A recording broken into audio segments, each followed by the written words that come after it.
어느 날 거울 앞에 서서 스스로에게 묻습니다. 언제부터 내 마음이 이렇게 바빠졌을까? 예전의 순전함은 어디쯤에 두고 온 걸까? 우리는 살면서 여러 도시를 지나지만 신앙은 결국 한 곳으로 돌아갑니다. 하나님이 처음 나를 만나 주셨던 그 자리, 베델입니다.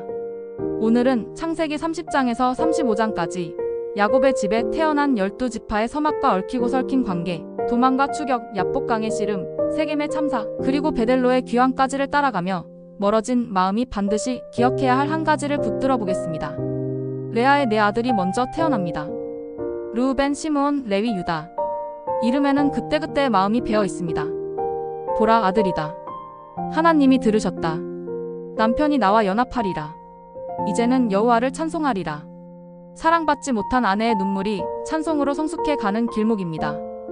아이를 얻지 못하던 라헬은 여종 비라를 통해 단과 납달리를 얻습니다.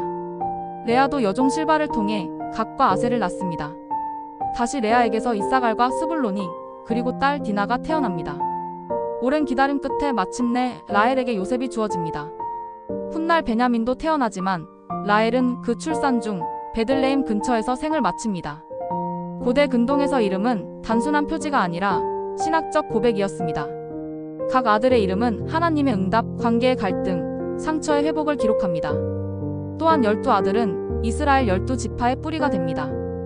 유다에게서 다윗과 메시아가, 레위에게서 제사장과 레위인들이 나옵니다. 야곱은 장인 라반에게서 품삯을 받기로 합니다. 얼룩지구점 있는 짐승을 자신의 몫으로 하자고 제안합니다. 라반은 교묘하게 기존의 얼룩 가축을 3일거리로 치워버려 번식 가능성을 낮춥니다. 야곱은 버드나무, 신풍나무, 살구나무 껍질을 벗겨 줄무늬 막대를 여물통에 세웁니다. 여기서 중요한 이 장면은 보는 대로 낳는다는 민속적 관념처럼 보이지만 창세기 3장에서는 하나님이 꿈에 나타나 줄무늬 수컷들이 짝짓게 하셨다고 밝히십니다. 즉, 기술이나 요령이 아니라 하나님의 주권적 간섭이 핵심입니다. 라반이 10번도 넘게 품삯을 바꿨지만 하나님은 억울함을 보시고 야곱의 수고에 공의로 응답하셨습니다. 하나님의 명령이 떨어집니다. 내 고향으로 돌아가라. 야곱은 가족과 재산을 이끌고 조용히 떠납니다. 라반이 뒤늦게 추격하는데 하나님이 라반에게 꿈으로 경고하십니다. 좋은 말이든 나쁜 말이든 야곱을 해치지 말라. 이때 드러나는 민낯. 라헬이 아버지의 드라빔 집안 우상을 훔쳐 나왔습니다. 우리는 하나님을 믿는다 말하면서도 작고 익숙한 안전장치를 손에 쥡니다. 오늘로 치면 각종 점괘, 타로, 부적 같은 신앙 외적 의존물입니다. 라반은 드라빔을 찾지 못하고 야곱과 라반은 미스바에서 경계에 돌무더기를 쌓아 더는 서로를 침범하지 않기로 맹세합니다. 드라빔은 가정 수호신격으로 상속과 재산권 분쟁에 쓰이기도 했습니다. 하나님이 야곱을 지키셨지만 라헬의 드라빔 사건은 믿음과 혼합주의의 싸움이 가정 안에서부터 시작됨을 보여줍니다. 형 에서가 400명을 거느리고 오는 소식을 듣자 야곱은 진영을 둘로 나눠 만일의 사태에 대비합니다. 그리고 처음으로 길고 낮은 기도를 합니다. 지팡이 하나로 이 강을 건넜으나 이제는 두 때가 되었나이다. 나를 구하소서. 그 밤 야복 나루에서 야곱은 한 사람과 씨름합니다.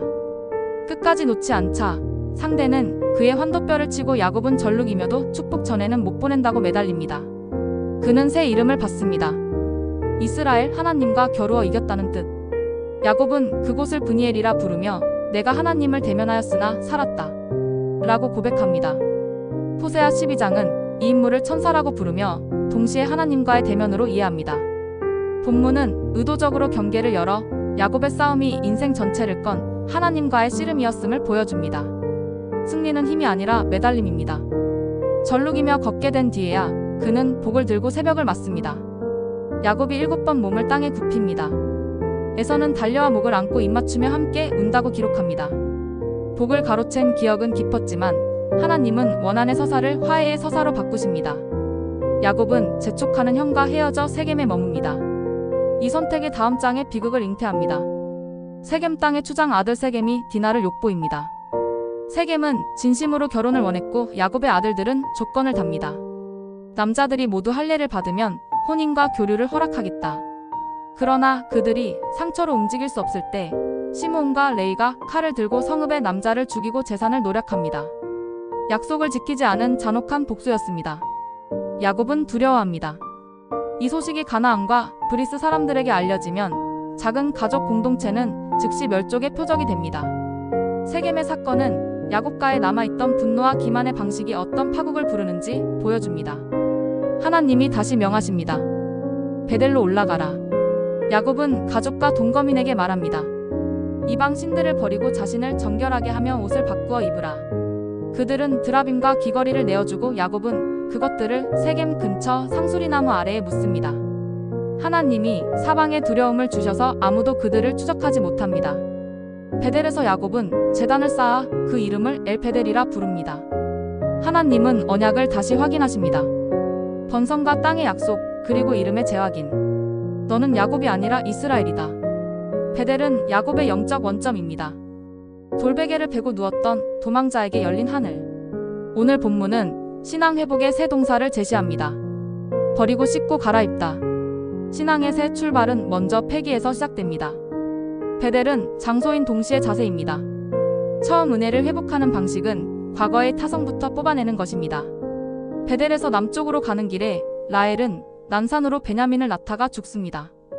야곱은 그 길가에 묘비를 세웁니다. 이후 르우벤이 비라와 동침하는 사건이 지나가고 책은 잠깐 카메라를 옮겨 이삭의 죽음과 장례를 기록합니다. 에서와 야곱이 함께 장사합니다. 갈라졌던 형제의 합장은 족장 이야기의 한 매듭입니다. 라헬의 무덤은 베들레헴 근처로 전해지며 훗날 예레미야는 라헬의 울음을 유배의 비가로 소환합니다. 성경은 개인의 눈물을 구속사의 기억으로 저장합니다. 하나님께는 잊히는 눈물이 없습니다.